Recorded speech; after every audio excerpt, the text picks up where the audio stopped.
সোমবার কলকাতার আকাশ ঢেকেছিল ধোঁয়ায়। কালী পুজোর প্রথম দিনে বেআইনি শব্দবাজি নিয়ে কার্যত তাণ্ডব চালানো হয়েছে, যার ফলে ছাপিয়ে গিয়েছিল বায়ু এবং শব্দ দূষণের নির্ধারিত সুষ্ঠু মাত্রা।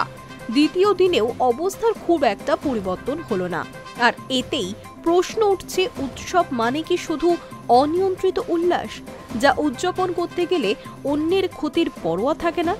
রাত 10টা থেকে ভোর 6টা পর্যন্ত মৌন ও জনবসতিপূর্ণ অঞ্চলে নির্ধারিত শব্দমাত্রা যথাক্রমে 40 থেকে 45 ডেসিবেল।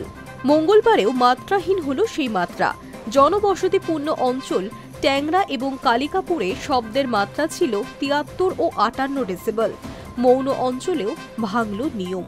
বালিগঞ্জে 60, লেকটাউনে 60, প্রেসিডেন্সি বিশ্ববিদ্যালয়ের সামনে 64, বেথুন কলেজের কাছে প্রায় 73 এবং যাদবপুর বিশ্ববিদ্যালয়ের সামনে 78 ডেসিবেল পর্যন্ত পৌঁছেছিল শব্দ।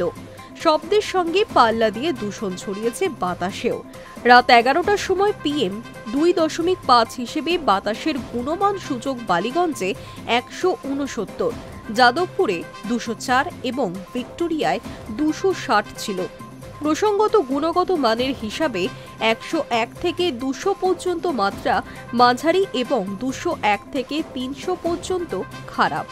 পার্টিকুলেট ম্যাটার এবং PM হল বাতাসে ভাসমান ধূলিকণা, যার মধ্যে ব্ল্যাক কার্বন ও অন্যান্য দূষক মিশে থাকে।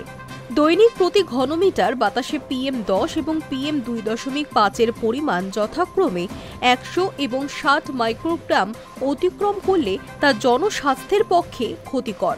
এই সীমার বার্ষিক সহনশীল মাত্রা যথাক্রমে 60 ও 40 মাইক্রোগ্রাম। কলকাতার বাতাসে যে PM 2.5 ধরা পড়ছে, তার অন্যতম প্রধান উৎস জৈব ও কঠিন বর্জ্য পোড়ানো। কিছু মানুষের অতি উল্লাসে আতঙ্কিত শিশু থেকে বৃদ্ধ ও অসুস্থরা, ভীত পশু পাখিরাও।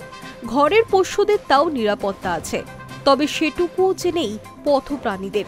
এতেই প্রশ্ন উঠছে বেআইনি শব্দবাজি নিয়ন্ত্রণে পুলিশের উপযুক্ত ভূমিকা নিয়ে। যদিও কলকাতা পুলিশ কমিশনার মনোজ বর্মার দাবি, দেশের অন্যান্য বড় শহরগুলির তুলনায় কলকাতার পরিস্থিতি অনেকটাই ভালো। শুধু তাই নয়, গতবারের থেকে এবারে মহানগরে কমেছে শব্দ ও বায়ু দূষণের মাত্রাও। লালবাজার জানিয়েছে, নিয়ম ভঙ্গকারীদের গ্রেফতার ও জরিমানা করার পাশাপাশি অভিযান চালিয়ে বেআইনি বাজিও বাজেয়াপ্ত করেছে পুলিশ। পুলিশের বার্তা, সাধারণ নাগরিকদেরকেও সচেতন হতে হবে। Hi news network.